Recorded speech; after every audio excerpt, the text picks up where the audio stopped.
अरिहंत सिद्ध सूर्य उपाध्याय साधु सर्व अर्थ के प्रकाशी मांगलिक उपकारी है। तिन्ह को स्वरूप जान राग ते भई जो भक्ति काय को नवाए स्तुति को उचारी है।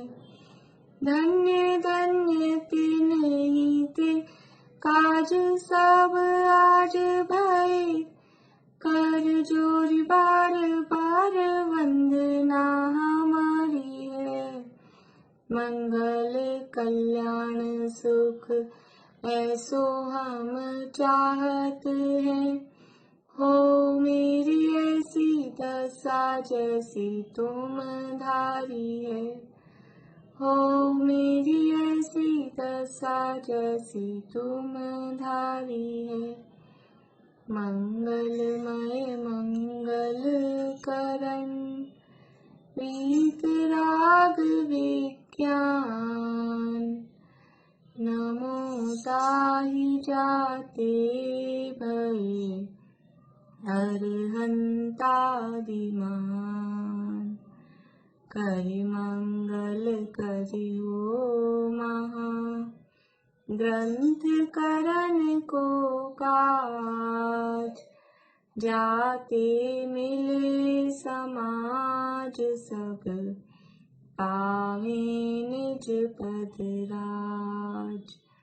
इस भव तरु का मूल एक जानहु मिथ्या भाव ताको करि निर्मूल अब करिए मोक्ष उपाय करिए मोक्ष उपाय।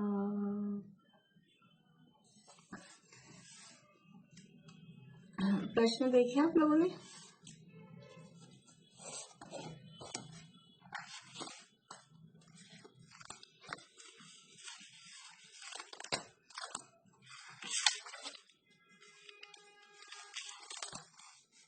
कौन से नंबर से थे? 35 से 32। ठीक है। समयसार आदि शास्त्रों में आत्मा को रागादि से भिन्न और रागादि को पुद्गल में क्यों कहा, किसलिए कहा?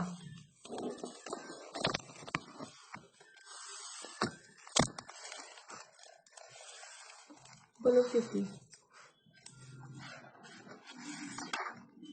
समयसार आदि में रागादि को पुद्गल में कहा है क्योंकि रागादि भाव हर द्रव्य के औपाधिक भाव होते हैं। लेकिन यह जीव में स्वभाव जानता है।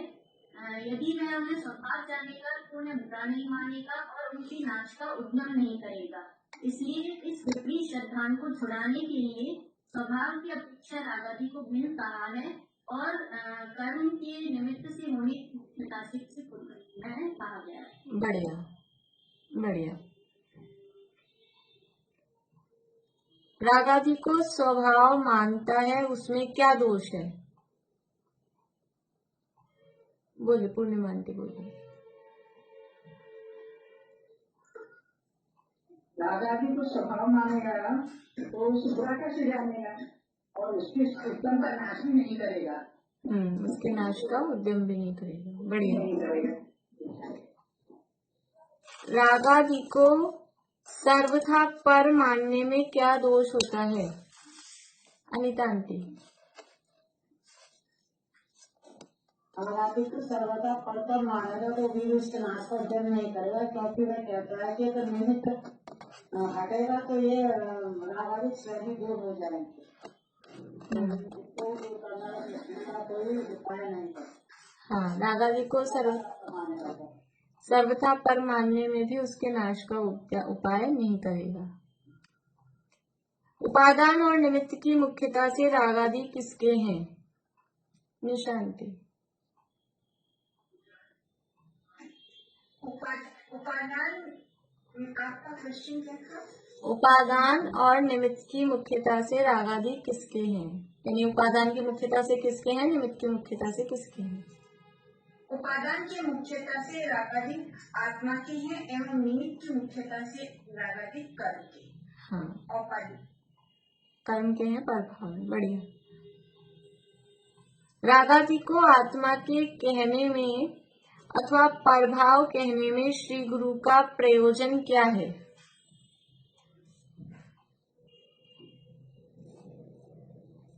अनिता आंटी बोलिए।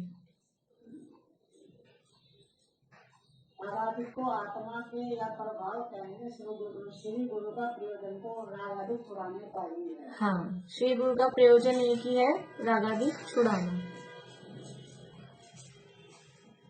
शास्त्रों में कहीं रागादि को पर का कहीं जीव का ऐसा परस्पर विरुद्ध कथन क्यों किया? बोलो प्रीति। शास्त्रों में रागादि भाव को यदि पर कहा है तो उसे पर अर्थात कर्म के निमित्त से उत्पन्न होने की अपेक्षा कहा गया है। लेकिन यदि सर्वथा ही उसे पर माना जाए तो जीव स्वक्षम होकर निरुद्ध नहीं होता है। और रागादि भावों को जो आत्मा का कहा गया है वह उपादान कारण की मुख्यता से कहा गया है। लेकिन सर्वथा उसे आत्मा का माने तो वह आत्मा का स्वभाव बन जाएगा और इसी स्वभाव जानकर जीव उसके नाश का उद्यम नहीं करेगा। इसलिए यदि एकांत रूप से किसी की अपेक्षा को माने तो इसमें विपरीत श्रद्धांत अर्थात मिथ्यात्व का दोष है। इसीलिए सच्चा श्रद्धांत ये है कि रागादि भाव आत्मा का स्वभाव तो नहीं है, कर्म के निमित्त से आत्मा के अस्तित्व में विभाग पर्याय रूप उत्पन्न होते हैं और निमित्त मिटने पर इनका नाश होने से स्वभाव भाव रह जाता है। इसलिए इनके नाश का उद्यम करना चाहिए। यह सच्चा सिद्धांत कराने के लिए शास्त्रों में कहीं रागादि भाव को पर और कहीं इसे आत्मा का कहा गया है। बढ़िया, बहुत बढ़िया। पूरा यानी एकदम ऐसा भी नहीं कि वहीं से किताब का उतार दिया, और बहुत अच्छे से, बहुत बढ़िया। रागादि को आत्मा का कहीं आत्मा का कहा, कहीं पर का कहा, ऐसा परस्पर विरुद्ध कथन शास्त्रों ने क्यों किया? तो जहाँ उसको पर का कहा है वहाँ निमित्त की मुख्यता बताते हुए उसको पर का कहा है, और जहाँ आत्मा का कहा है तो उपादान कारण की अपेक्षा से आत्मा कहा है। और ऐसा कहने में यानी एक ही पक्ष मानेंगे तो उसमें क्या दोष है? स्वभाव मानेगा तो भी नाश नहीं करेगा, और सर्वथा ही पर का मानेगा तो अपना है ही नहीं तो भी नाश नहीं करेगा, और नाश का उद्यम नहीं करेगा तो ये श्रद्धांत गलत है, और इसके नाश का उद्यम नहीं करेगा तब तक दूर कैसे, मतलब सुखी कैसे होगा? तो इनके नाश का उद्यम तो कराना है ना। इसलिए जहाँ जैसा समस्या हो उस हिसाब से शास्त्र में कहीं रागादि को आत्मा का, कहीं पर का कहा है। बढ़िया। रागादि के नाश का उद्यम क्यों करना?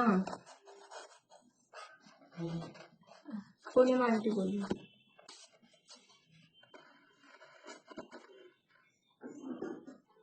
रागादि अपने स्वभाव में नहीं है, कर्म निमित्त होने से रागादि के नाश का उपाय करना, क्योंकि रागादि के नाश होने पर ही तत्व विचार आदि अपने कार्य हो सकते हैं। हाँ, क्योंकि रागादि के नाश होने पर ही ये तत्व विचार आदि कार्य होंगे, इसलिए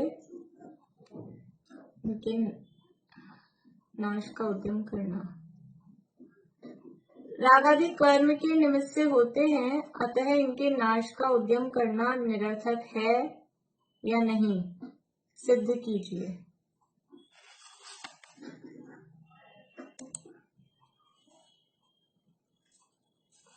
निशा आंटी बता रहे हैं।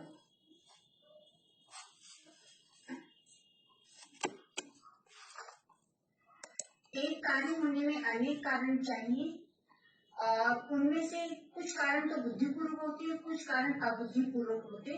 अबुद्धिपूर्वक होते वे स्वयं ही मिलते हैं तब कार्य की स्थिति होती है। जैसे पुत्र होने का कारण बुद्धिपूर्वक विवाहाधिक है और अबुद्धिपूर्वक भवितव्य ही होता है। उसी प्रकार विवाह दूर करने के कारण बुद्धिपूर्वक तो तत्व विचाराधिक है और अबुद्धिपूर्वक मोह कर्म के उपशमाधिक है। अतः जो रागादिक को दूर करना चाहे वे जीव तत्व विचारादिक का उद्यम करें और मोह कर्म के उपशमाधिक स्वयं मोह तब रागादिक दूर होते हैं ऐसा जाने। आगे और होगा। नहीं, बात तो आ गई, लेकिन ऐसा प्रश्न जो था ना उसका ऐसा नहीं लगा कि जवाब आया।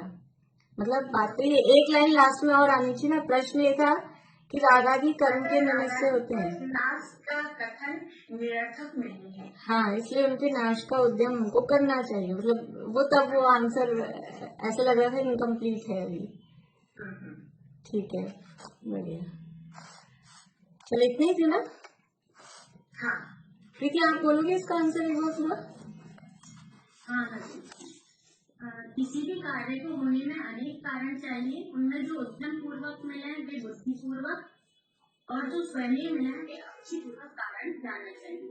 जैसे पुत्र के होने में बुद्धि पूर्वक तो विवाह आदि है और अबुद्धि पूर्वक भवितव्य है। जब ये दोनों दिखते हैं तो कार्य सिद्धि अर्थात पुत्र होने की सिद्धि होती है। उसी प्रकार यदि विवाह दूर करना है तो उसमें बुद्धि पूर्वक तो तत्व विचार आदि है और अबुद्धि पूर्वक कर्मों के उपशम आदि है। तो यदि जो जीव है यदि तत्व विचार का उद्यम करे और कर्म स्वयं ही उपशमित आदि होकर उपशमित आदि हो तब राग आदि दूर होते हैं। तो इसलिए जीव का ये तत्व विचार आदि का उद्यम करना निरर्थक नहीं है, क्योंकि इसी से मिलने पर जो बुद्धि पूर्वक कारण है यह मिलने पर ही कार्य की सिद्धि होती है। बढ़िया।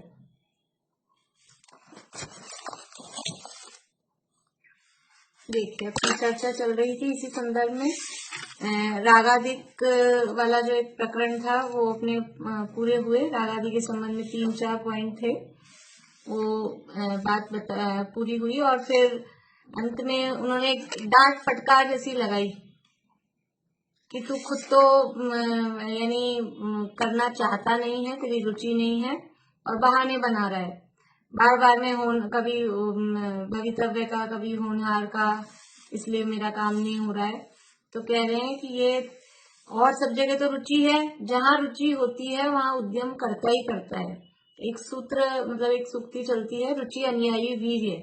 वीर्य मतलब हमारी शक्ति, हमारी ताकत, वो हमारी रुचि के अनुसार होती है। जिस काम में रुचि होती है उस काम में थकान नहीं होती।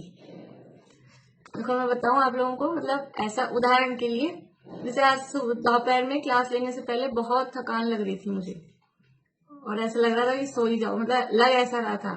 फिर क्लास लेने बैठ गई। जब दोनों क्लासों के बाद में जब उठी ना तो मुझे लगा टाइम में लेटू थोड़ी देर, तो लगा थकान ही नहीं है, सारी थकान दूर हो गई। तो जिस काम में रुचि होती है उसमें थकान नहीं लगती, और जिस काम में रुचि नहीं होती वो ऐसे लगती है भयानक, मतलब सजा जैसा काम लगता है। तो रुचि के हिसाब से काम होता है। तो तुम्हारी रुचि नहीं है इसलिए तत्व विचार का उद्यम नहीं करते हो, बहाने बनाते हो। जिस काम में रुचि नहीं होती उसमें बहाने बना ही जाते हैं। और व्यापार धंधा में और दुनियादारी के सारे कामों में जहाँ रुचि होती है वहां कोई बहाना नहीं।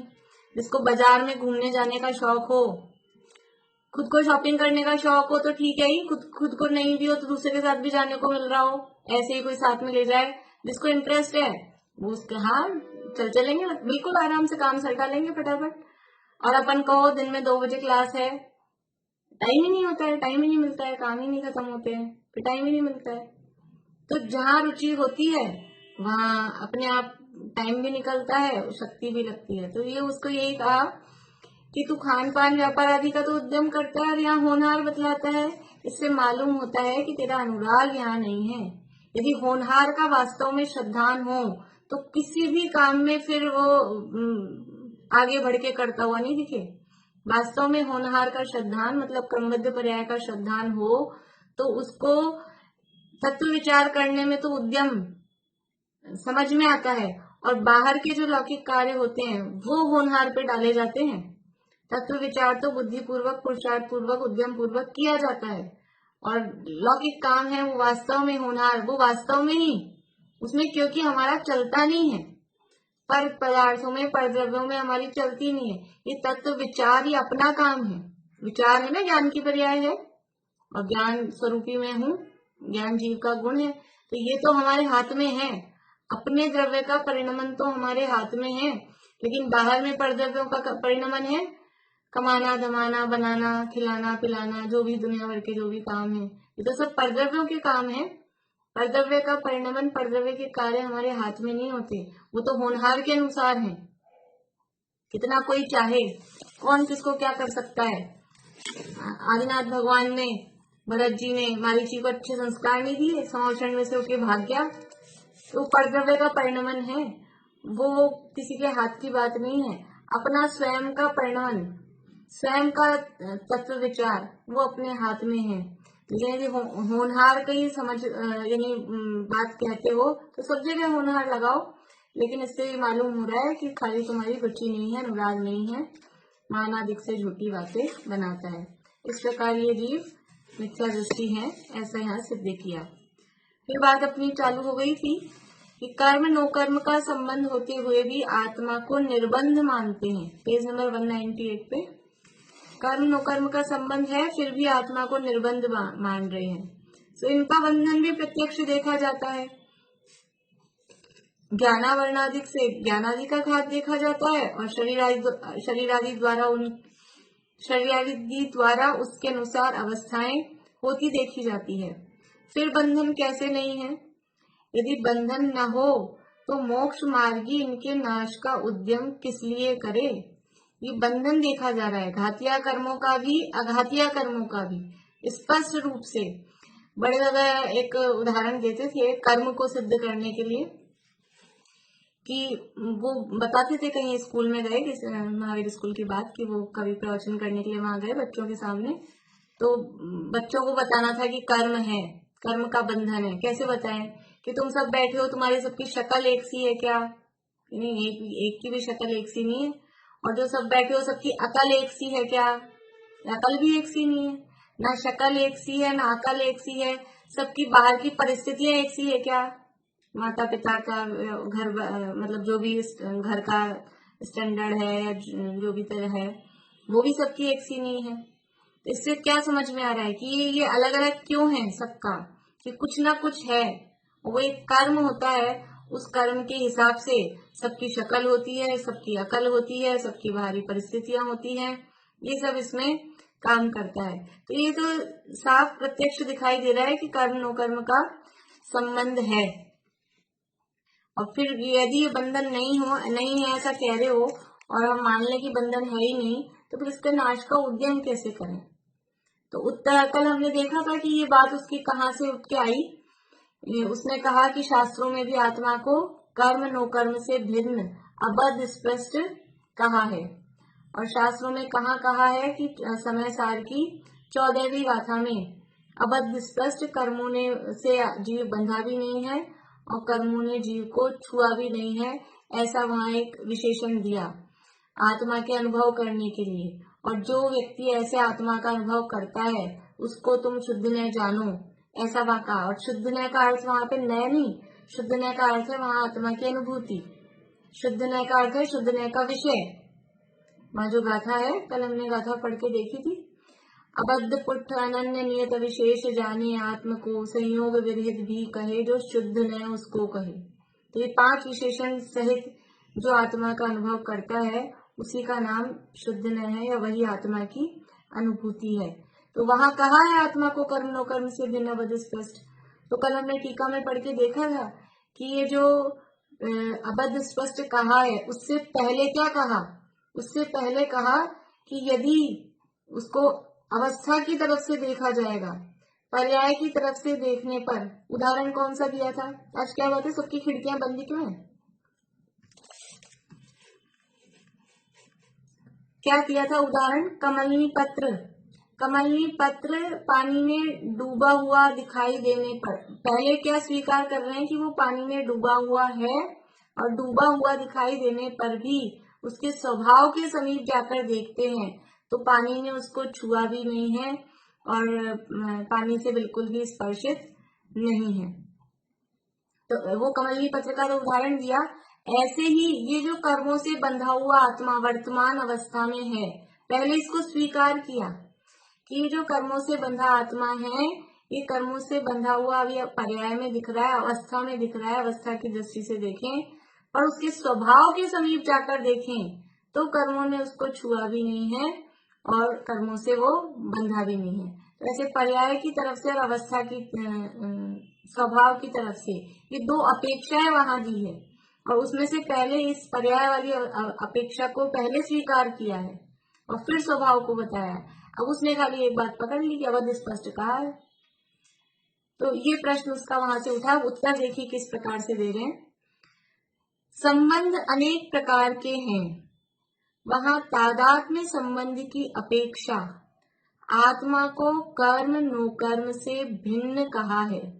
संबंध अनेक प्रकार के हैं, हमने अभी एक दो दिन पहले ही बात की थी। संबंध राग आदि का आत्मा के साथ कौन सा संबंध है, ख्याल में? राग आदि का आत्मा के साथ कौन सा संबंध है? बोलिए मृदुला जी, अनम्यूट करिए।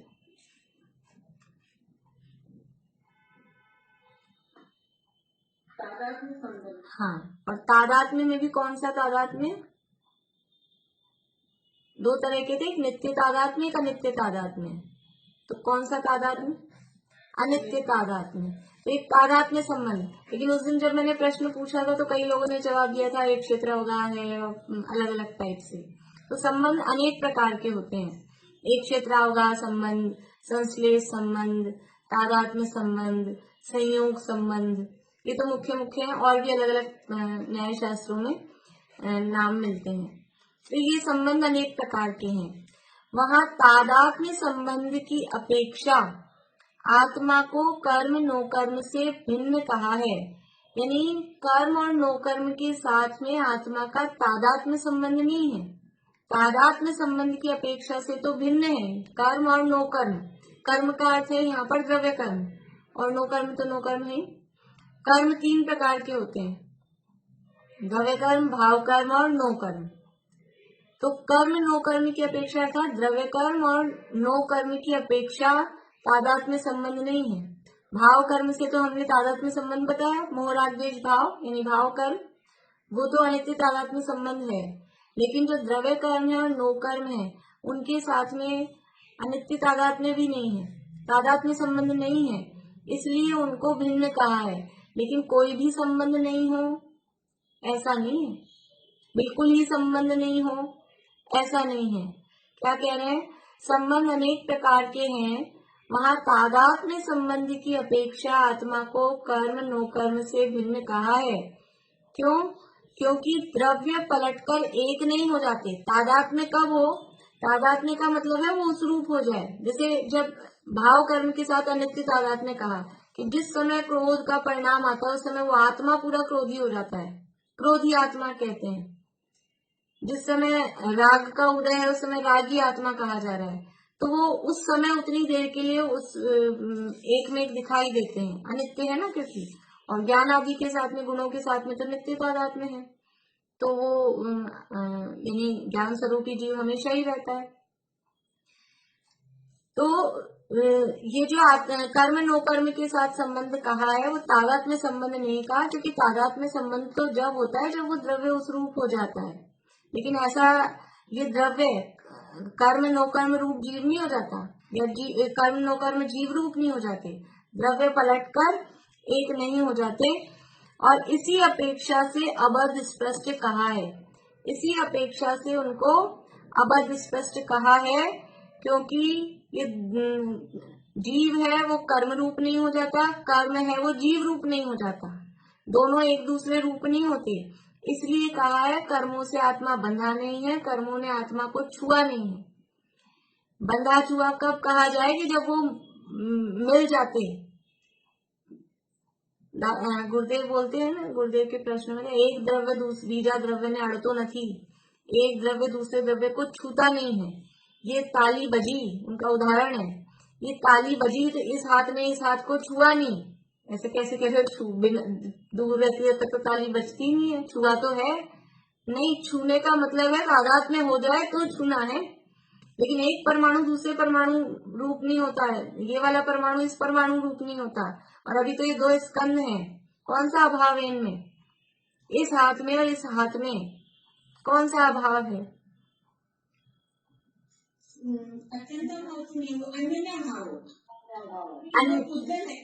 अन्योन्या भाव।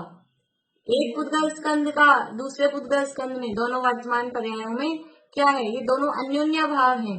ये हाथ अलग, ये हाथ अलग, तो ये इसने इसको छुआ नहीं है, दोनों में अन्योन्या भाव है, दोनों एक में खो जाते तब जाके उनको उनमें तादात्म्य संबंध कहा जाता है।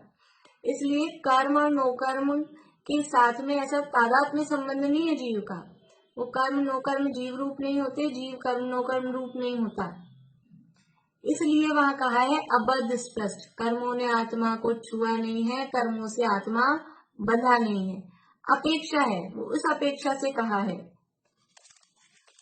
तो वहां तादात्म्य संबंध की अपेक्षा आत्मा को कर्म नो कर्म से भिन्न कहा है, क्योंकि द्रव्य पलटकर एक नहीं हो जाते, और इसी अपेक्षा से अबद्ध स्पष्ट कहा है। तथा निमित्त नैमित्तिक संबंध की अपेक्षा बंधन है ही। ऐसा नहीं है कि कर्म नो कर्म के साथ निमित्त नैमित्तिक संबंध नहीं हो, कि कोई संबंध नहीं है हमारा नो कर्म के साथ, तो शरीर को भी यहीं छोड़ के जाते हैं, हम अकेले उठ के मंदिर जाते हैं, ऐसा नहीं है। निमित्त नैमित्तिक संबंध है, तुम जाओगे तो शरीर भी जाएगा और शरीर जाएगा तो तुम भी जाओगे, ऐसा नहीं हो सकता है। ये दोनों का इस तरह का निमित्त नैमित्तिक संबंध है शरीर और आत्मा में, कि मेरी इच्छा तो हो रही है हाथ हिलाने की, लेकिन इस शरीर को नहीं हिलाऊंगी, मैं अपने आत्मा के प्रदेशों को ऊंचा करूंगी, ऐसा होगा कि ऐसा निमित्त नैमित्तिक संबंध है कि इधर जीव की इच्छा होती है और इधर शरीर में भी ऐसी योग्यता होती है कि जीव की इच्छा हुई इसको ऊंचा उठाने की, और इस शरीर में भी इस तरह का परिणमन, ऊंचा उठने रूप ये परिणमन होता है। ये निमित्त नैमित्तिक संबंध की संबंध का निषेध नहीं है, तादात्म्य संबंध का निषेध है, कर्म के साथ और नो कर्म के साथ। ये तो हमने नो कर्म के साथ देखा। कर्म के साथ कैसा है निमित्त नैमित्तिक संबंध, इधर जीव को क्रोध का भाव आता है तो इधर क्रोध कर्म का उदय होता ही है। ऐसा नहीं होता है कि क्रोध कर्म का उदय था ही नहीं और जीव को भाव आ गया, जीव को भाव आ गया और कर्म का उदय था ही नहीं, कर्म का उदय था ही नहीं और जीव को भाव आ गया, ऐसा नहीं होता। इधर ये और इधर ये दोनों इतना ऐसा कोऑर्डिनेशन है कि कोई टाइम का डिफरेंस नहीं है, समय भेद नहीं है, और ऐसी ऑटोमेटिक व्यवस्था है, इतना गहरा। टोडरमल जी साहब उसके लिए लिखते हैं, ऐसे घनिष्ठ निमित्त नैमित्तिक संबंध बड़े घने हैं शरीर के साथ में और एक कर्म नो कर्म के साथ में, अत्यंत घने निमित्त नैमित्तिक संबंध है। तो ये निमित्त नैमित्तिक संबंध का निषेध नहीं है, निमित्त नैमित्तिक संबंध तो है ही है, निमित्त नैमित्तिक संबंध की अपेक्षा बंधन है ही। उनके निमित्त से आत्मा अनेक अवस्थाएं धारण करता ही है। उच्च गोत्र का उदय होता है, जीव उच्च गोत्री होता है, नीच गोत्र का उदय होता है, जीव नीच गोत्री होता है। ये कर्म के निमित्त से अनेक अवस्थाएं, एक इंद्रिय कर्म का उदय, एक इंद्रिय जाति, पंचेंद्रिय जाति, ये अलग अलग कर्म के उदय, नरक गति, देव गति, ये कर्म के उदय होते हैं, तो उनके निमित्त से जीव अनेक प्रकार की अवस्थाएं धारण करता है। ज्ञान के शोक्षम के संबंध में ज्ञानावरण का उदय अधिक है, शोक्षम मंद है तो ज्ञानहीन होता है। ऐसा निमित्त नैमित्तिक संबंध बने हुए हैं। तो कह रहे निमित्त नैमित्तिक संबंध की अपेक्षा बंधन है ही, उनके निमित्त से आत्मा अनेक अवस्थाएं धारण करता ही है, इसलिए अपने को सर्वथा निर्बंध मानना वो मिथ्या दृष्टि है। निमित्त नैमित्तिक संबंध के अलावा कोई और संबंध भी है कर्म नो कर्म के साथ जीव का, निमित्त नैमित्तिक संबंध से, हाँ, एक क्षेत्र अवगाह संबंध, और कर्मों के साथ में तो संश्लेष संबंध, संश्लेष संबंध है ना, इस भाव में तो है ही, साथ में अगले भाव में भी साथ जाते हैं, शरीर के साथ भी संश्लेष संबंध है, एक क्षेत्र अवगाह संश्लेष संबंध है और निमित्त नैमित्तिक संबंध है ही। इसलिए उस संबंध की अपेक्षा से आत्मा बंधा भी है, छुआ भी है। जैसे वो कमलनी पत्र अभी पानी के बीच में डूबा हुआ है, संयोग की अपेक्षा से, निमित्त की अपेक्षा से ऐसा नहीं कह सकते पानी में नहीं है। बाहर से देखेंगे और पानी के बीच में पड़ा हुआ है तो वो पानी में है, लेकिन उसके स्वभाव के समीप जाके देखते हैं तो पानी उसमें तादाद में नहीं हुआ। अभी कमलनी पत्र की जगह और दूसरा कुछ हो, कागज हो या कपड़ा हो, तो वो तादाद में हो जाएगा, वो पूरा गीला उस रूप हो जाएगा। गीला हो जाता है मतलब वो कपड़ा पानी रूप हो गया, कपड़े ने पानी को पूरा एब्जॉर्ब कर लिया, तो वो तादाद में हो गया। लेकिन कमलनी पत्र है या समझ लो प्लास्टिक है, तो प्लास्टिक उससे तादाद में नहीं होता, वो दिख रहा है, संयोग संबंध है, निमित्त नैमित्तिक संबंध है, लेकिन तादात्म्य संबंध नहीं है। तो तादात्म्य संबंध की अपेक्षा से अवध स्पष्ट कहते हैं, लेकिन एक क्षेत्रावगाह संबंध कहो या निमित्त नैमित्तिक संबंध कहो, उसकी अपेक्षा से तो वो बद्ध भी है और स्पष्ट भी है, बंधा भी है और छुआ भी है। समझ में आई बात? तो जो उसने तर्क दिया था कि शास्त्रों में आत्मा को कर्म नो कर्म से भिन्न अबद्ध स्पष्ट कहा, वो कैसे कहा? तो संबंध अनेक प्रकार के हैं। शास्त्रों में जो कहा है वो तादात्म्य संबंध की अपेक्षा से अबद्ध स्पष्ट कहा है, निमित्त नैमित्तिक संबंध की अपेक्षा से तो बद्ध भी और स्पष्ट भी है। आगे यहाँ कोई कहे कि हमें तो बंध मुक्ति का विकल्प करना ही नहीं, आप हमको चक्कर में क्यों पड़ा रहे हो? हमको बंधा है कि नहीं बंधा है, मुक्त है कि बंधा है, हमको ये विकल्प नहीं करना, हमको इसके विकल्प नहीं करना, क्योंकि शास्त्र में ऐसा कहा है। क्यों नहीं करना विकल्प? हम केवल शास्त्र की मानते हैं, शास्त्र बहुत पढ़े हैं और शास्त्र पढ़ के शास्त्रों में जो कहा है वो माने कि नहीं माने। पहले शास्त्र में कहा था अवध स्पष्ट है, आप उसको मानने को मना कर रहे हो। अब शास्त्र की दूसरी बात बता रहा है। क्या कहा है शास्त्रों में? जय बद्धौ मुक्कौ मुनहि सो बंदी है यही निभंतु। योगसार की दोहा है 87 नंबर का योगसार, योगेंद्र देव का बहुत ही आध्यात्मिक ग्रंथ है योगसार। और पहले जब अन्ना जी होते थे तो बहुत बार वो योगसार ही चलाते थे, बहुत बार चलाया, बहुत दिनों तक चलाया उन्होंने, और बहुत आध्यात्मिक। दादा ने कुंकुन शतक लिखा, सिद्धार्थ शतक लिखा, उसी के साथ में योगसार का पद्यानुवाद किया, बहुत तब से पुराना। और हमने अपनी जिंदगी में सबसे पहले योगसार पद्यानुवाद याद किया था, उस समय छोटे थे जब। बहुत अच्छी गाथा है, हर गाथा बोलते हैं अपन, वैसे दोहा कहे जाते हैं, अपभ्रंश में है, और हर दोहे में आत्मा शब्द आएगा ही आएगा, हर में आत्मा ही शब्द आएगा ही। तो देखिए 87 का है, इसका पद्यानुवाद बोलती हूँ। यदि बद्ध और अबद्ध माने बंधेगा निर्भ्रांति ही, जो रमेगा सहजात्म में तो पाएगा शिव शांति। नीचे दिया है वो अपभ्रंश का। जय बद्धौ मुक्कौ मुनहि तो बंदी यही निभंतु, सहज स्वरूपै जय रमहि तो पावहि शिव संतु। यदि रमेगा सहजात्म में, सहज स्वरूप में रमेगा तो क्या पाएगा? शिव संतु, शिव शांति, मोक्ष प्राप्त करेगा। तो कह रहे हैं यदि बद्ध और अबद्ध माने बंधेगा निर्भ्रांति। तुम या तो आत्मा को बद्ध मान रहे हो कि अबद्ध मान रहे हो, तो तुम बंधोगे। तुम कुछ मत। समय सार में कर्ता कर्म अधिकार के अंत में कलश हैं ऐसे बहुत सारे, ख्याल में होंगे आप लोगों को। एक कहे ना बंधा, दूसरा कहे बंधा है, किंतु यह तो उभयनयों का पक्षपात है। पक्षपात से रहित तत्ववेदी जो जन है, उनको तो यह जीव स्वयं चैतन्य रूप है। वहां पक्षपात का निषेध किया कि बंधा है कि नहीं बंधा है, एक है कि अनेक है, नित्य है कि अनित्य है। 19 या 20 कलश दिए ऐसे, एक से सारे। रागी है कि बिना रागी है, कोई हमको विकल्प ही नहीं करना। एक ने ये कहता है, एक ने ये कहता है, ये तो सब नयों का पक्षपात है। और पक्षपात से रहित तत्ववेदी जो जिन है, उनको ही ये जीव सदा चैतन्य रूप है। जो पक्षपात से रहित होता है उसको आत्मा का अनुभव होता है, ऐसा वहां कहा। तो ये कह रहे हैं शास्त्र में तो कहा है पक्षपात मत करो, शास्त्र में तो कहा है कि बंधा है कि नहीं बंधा है, ऐसे विकल्प मत करो, निर्विकल्प रहो, ज्यादा विकल्पों में मत पड़ो। एक कलश इस तरह का भी आता है अमृत चंद्राचार्य का। अब इन बहुत विकल्पों से बस वो अलम अति विस्तरेण, इसी संबंध में है वहां भी कि बहुत सारी अब चर्चा से बस हो जाओ, बहुत ज्यादा विकल्प करने से क्या है ऐसा। तो शास्त्रों में कहा है ज्यादा विकल्प नहीं करना है, बंध है कि अबद्ध है कुछ नहीं। ये इसने तर्क दिया निश्चयाभासी ने। अर्थ है जो जीव बंधा और मुक्त हुआ मानता है वह निसंदेह बंधता है।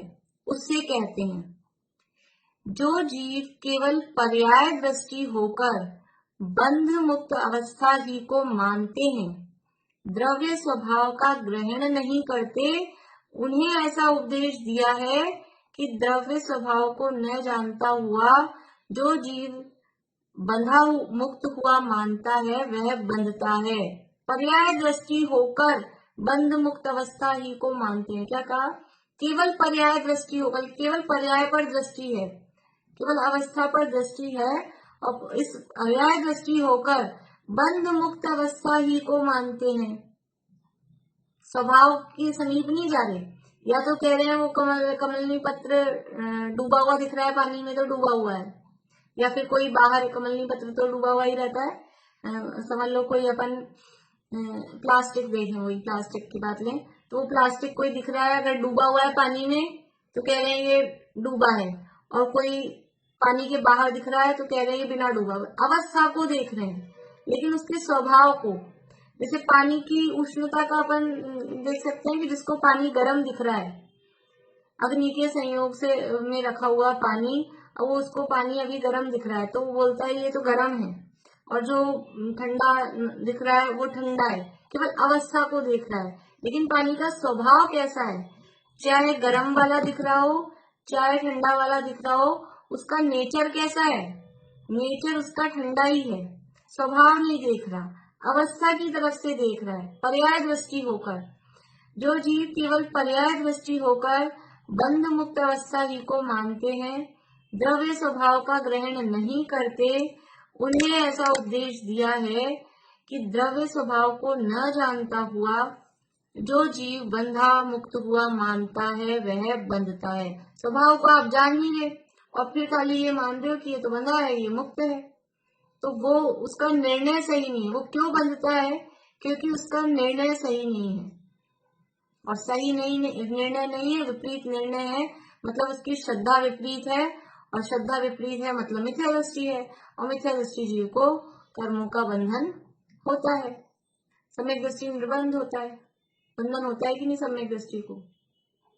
दिन में पढ़ा था ना अपन ने, सम्यक दृष्टि को बंधन होता है कि नहीं होता है? कि वो अध्यात्म में कहेंगे तो निर्बंध है, क्योंकि जो संसार के कारणभूत कर्म है उसका बंधन उसको नहीं होता, इसलिए सम्यक दृष्टि को निर्बंध कहते हैं। बंधन की उसको अब रुचि नहीं है, इसलिए उसको निर्बंध कहते हैं। जो जीव केवल पर्याय दृष्टि होकर बंध मुक्त अवस्था ही को मानते हैं, द्रव्य स्वभाव का ग्रहण नहीं करते, उन्हें ऐसा उपदेश दिया है। कैसा उपदेश दिया है? कि द्रव्य स्वभाव को न जानता हुआ जो जीव बंधा मुक्त हुआ मानता है वह बंधता है। यदि सर्वथा ही बंध मुक्ति न हो तो यह जीव बंधता है, ऐसा क्यों कहें? यदि सर्वथा ही बंधन मुक्ति न हो तो फिर ये बंध रहा है, ऐसा क्यों कहें? तथा बंध के नाश का, मुक्त होने का उद्यम किस लिए किया जाए और किस लिए आत्मानुभव किया जाए?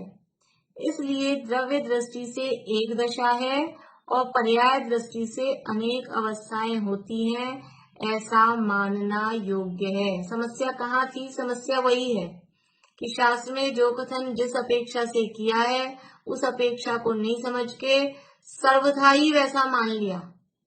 जो बात जिस अपेक्षा से कही थी सर्वथा ही वैसा मान ली।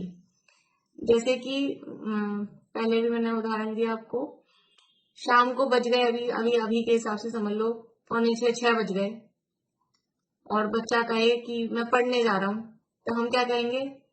नहीं पढ़ाई नहीं, खाना खाओ, पढ़ाई नहीं करनी, ऐसा कह दिया पढ़ाई नहीं करनी। तो वो किस अपेक्षा से कहा था कि एकदम रात होने वाली है और अभी तक भोजन नहीं किया, पहले तो खेलते रहे और अब बोल रहा मैं पढ़ने जा रहा हूँ, तो हमने कह दिया पढ़ाई नहीं। तो ठीक है, आपने कह दिया ना पढ़ाई नहीं करनी, अब आपने कहा था पढ़ाई नहीं करनी, लेकिन पढ़ाई नहीं करनी वो किस समय किस टाइम पे कही? कि अभी भोजन का समय है तो पढ़ाई नहीं करनी, लेकिन पढ़ाई करनी ही नहीं है, ऐसा उसका अर्थ नहीं है। तो ऐसे ही यहाँ कहा कि जो बंधा मुक्त मानता है वो बंधता है। तो ये बंधा मुक्त मानता है ये और वो बंधता है, ये कब कहा था? कि जो केवल पर्याय दृष्टि होकर ही अवस्थाओं को ही देख रहा है, स्वभाव को नहीं देख रहा है, उसके लिए कहा था कि जो बंधा मुक्त मानता है वह बंधता है। और यदि सर्वथा ही बंधन मुक्ति न हो तो फिर ये जीव बंधता है, ऐसा कहें क्यों? देखो, बंधन मुक्त का विकल्प नहीं करना ये कहा है, और इसी से समझ में आ रहा है कि वो बंधन की स्वीकृति है। यदि बंधन होता ही नहीं, कभी नहीं होता, तो कहते क्या कि वो बंधा नहीं है, अबद्ध है। धर्म द्रव्य अधर्म द्रव्य के लिए कहते हैं अबद्ध स्पष्ट है, आकाश द्रव्य के लिए काल द्रव्य के लिए कहते हैं अबद्ध स्पष्ट है, क्योंकि उनमें है ही नहीं, तो बंधन भी नहीं है, इसलिए मुक्ति की भी बात नहीं है, उनमें कोई बात नहीं है। लेकिन यहाँ जो अबद्ध स्पष्ट कहा जा रहा है, वो कहा ही इसलिए जा रहा है कि बंधन है किसी अपेक्षा से, पर्याय में बंधन है, और बंधन की स्वीकृति नहीं होगी, उसके नाश का उद्यम कैसे करेगा। अभी धर्म द्रव्य के नहीं है तो कोई नाश का मतलब वो तो यदि भी जीव है ही नहीं, लेकिन यदि ऐसा हो अपन विचार करें तो वो नाश का उद्यम करे, उसके है ही नहीं। तो बंधन मुक्त, तो ये जो बात आई है, मोक्ष शब्द ही कहाँ से आया है? मोक्ष शब्द ही बंधन पूर्वक मोक्ष होता है, मोक्ष शब्द ऐसे ही नहीं बना। जो बंधता है वो मुक्त होता है, ये बात सही है। तो जो बंधता है वो मुक्त होता है। बंधन कहाँ है? बंधन पर्याय में है। मुक्त कहाँ होगा? मुक्त भी पर्याय में होगा। और स्वभाव में बंधन नहीं है तो स्वभाव में मुक्त भी नहीं है। और जो ऐसा कहते हैं ना, मुक्त स्वभावी हूँ, ये मुक्त स्वभावी हूँ वो भी उस अपेक्षा को बता रहा है। युगल जी तो ऐसा बोलते थे, ये आत्मा को मोक्ष कहना वो कलंक है, वो निश्चय की उसमें ख्याल में होगा, वरना अभी कभी सुना होगा। ये आत्मा के लिए आत्मा को मोक्ष कहना तो कलंक है, क्योंकि मोक्ष कहना मतलब, जैसे आपसे पूछा कब छूट के आए, जेल से कब छूट के आए, कि जेल से कब छूट के आए, हम ये तो ना कह रहे जेल कब गए, हम तो ये पूछ रहे छूट के कब आए। लेकिन छूट के आने में ये समझ में आ रहा है कि तुम गए थे जेल, गए थे अब तो छूट के आए, इसलिए कोई ये पूछ ले कि जेल से कब छूट के आए, ये पूछना कलंक है। तो आत्मा स्वभाव से निर्बंध है, स्वभाव से कभी बंधन नहीं हुआ, इसलिए वो स्वभाव की तरफ से देखें और स्वभाव अपेक्षा से कहें कि ये इसका मोक्ष हुआ है, तो वो उसके लिए कलंक है। आत्मा कर्मों से बंधा नहीं है, छुआ नहीं है, ये द्रव्य स्वभाव की अपेक्षा से बात कही है। लेकिन जहाँ बंधन है वहां मोक्ष भी है, पर्याय में बंधन है तो पर्याय में मोक्ष भी है। द्रव्य स्वभाव में बंधन नहीं है तो द्रव्य स्वभाव में मोक्ष भी नहीं है। स्वभाव सदा निर्बंध है। इसलिए देखिए फिर से एक बार पूरा पढ़ के फिर पूरा करते हैं। जो जीव केवल पर्याय दृष्टि होकर बंध मुक्त अवस्था ही को मानते हैं, द्रव्य स्वभाव का ग्रहण नहीं करते, उन्हें ऐसा उपदेश दिया है कि द्रव्य स्वभाव को न जानता हुआ जो जीव बंधा मुक्त हुआ मानता है वह बंधता है, तथा यदि सर्वथा ही बंध मुक्ति न हो तो यह जीव बंधता है ऐसा क्यों कहें, तथा बंध के नाश का मुक्त होने का उद्यम किस लिए किया जाए और किस लिए आत्मानुभव किया जाए। आत्मानुभव क्यों करें, इतनी सारी ये हम माथा बच्चे क्यों कर रहे हैं? फिर यदि मुक्त ही है तो फिर क्यों कर रहे हैं सारी बात? इसलिए द्रव्य दृष्टि से एक दशा है और पर्याय दृष्टि से अनेक अवस्थाएं होती हैं, ऐसा मानना योग्य है। ऐसे ही अनेक प्रकार से केवल निश्चय के अभिप्राय से विरुद्ध श्रद्धान आदि करता है। ये ऐसा ये निश्चयवासी का अनेक प्रकार से अलग अलग श्रद्धान किया है। अभी ये यहाँ और बात करेंगे, फिर उसकी निश्चयवासी की स्वच्छंदता और उसका निषेध का प्रकरण चालू होगा। अभी है ये प्रकरण यहाँ पर, मंडे को करेंगे आगे चर्चा।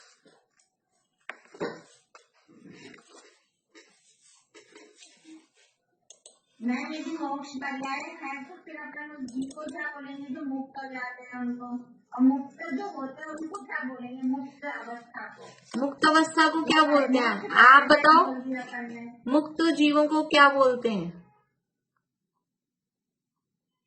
तो वो क्या बोलेंगे? आप बताओ ना, मैं आपसे पूछ रही हूँ, आप सोचो मुक्त जीवों का नाम कौन है? मुक्त जीव सिद्ध है ना? हाँ, जैसे नहीं, सिद्ध भगवान मुक्त है तो हाँ बोलिए आप।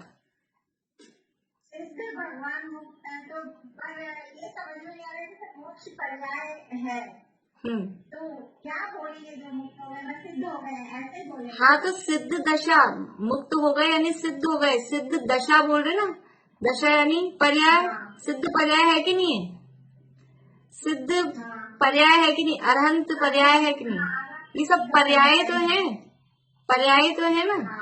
तो वो मोक्ष पर्याय, मोक्ष भी दशा है, और जो मुक्त हुए वो मुक्त दशा, उनकी सिद्ध रूप दशा, तो दशा है ना, पर्याय है, पर्याय में मुक्त हुए हैं, वो मुक्त रूप जो पर्याय दशा है वो पर्याय तो है।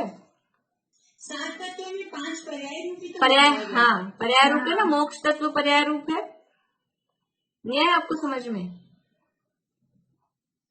मोक्ष का पर्याय बोलते हैं अपन, और फिर अपन जो सिद्ध हो गए, बस ऐसे बोलेंगे सिद्ध हो गए, वो सिद्ध अवस्था है। और क्या सिद्ध, हाँ सिद्ध दशा है ना। देखो पर्याय से रहित द्रव्य थोड़ी ना रहता है कभी भी, जीव द्रव्य है, स्वभाव से निर्मुक्त है, अबद्ध स्पष्ट है, ये सब स्वभाव है ना, ये स्वभाव है। अभी लेकिन उसकी दशा है संसार रूप, अभी संसार रूप दशा है, फिर कर्मों का अभाव हो गया, सब हो गया, तो अभी अब वो जीव द्रव्य है, अब उस जीव द्रव्य की कोई ना कोई पर्याय रहेगी कि नहीं रहेगी, तो अब वो पर्याय है, वो सिद्ध रूप पर्याय है, वो मुक्त रूप पर्याय, अभी बंधन रूप पर्याय चल रही है, फिर मुक्त रूप पर्याय चलेगी, अभी संसारी रूप अवस्था है, फिर सिद्ध रूप दशा रहेगी, तो पर्याय तो रहेगी, पर्याय से रहित द्रव्य थोड़ी ना होगा, तो ये पर्याय में है। बंधन मोक्ष कहाँ है, बंधन मोक्ष पर्याय में है, स्वभाव में बंधन भी नहीं हुआ तो स्वभाव में मुक्त भी नहीं हुआ, जहां बंधता है वहीं छूटेगा ना।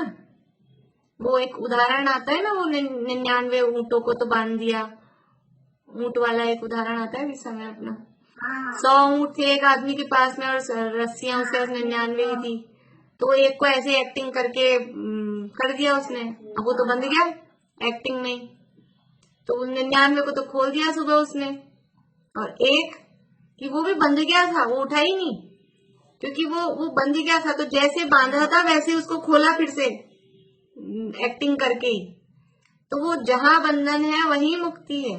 तो जैसे बंधन पर्याय में नाटक में किया था ना, नाटक में उसको बांधा एक्टिंग करके झूठ मूठ का, तो ऐसे ही झूठ मूठ की एक्टिंग करके उसको खोला, तो झूठ मूठ की एक्टिंग मतलब पर्याय समझना।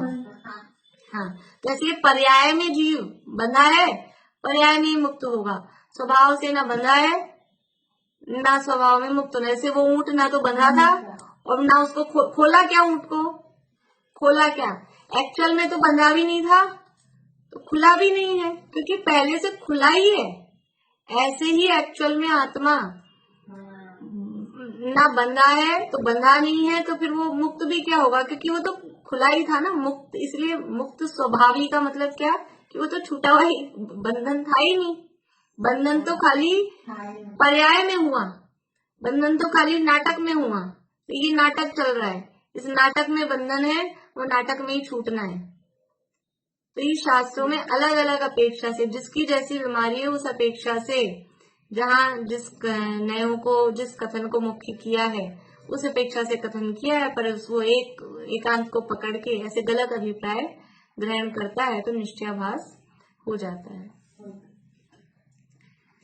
चलिए जिनवाणी स्तुति बोलते हैं।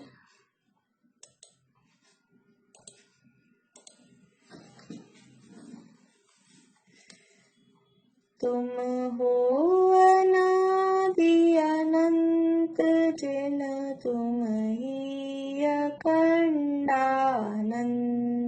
हो, तुम वेद विरहित वेद विद शिव कामिनी के कंत हो, तुम संत हो भगवंत हो, तुम भव जलधि के अंत हो, तुम में अनंतानंत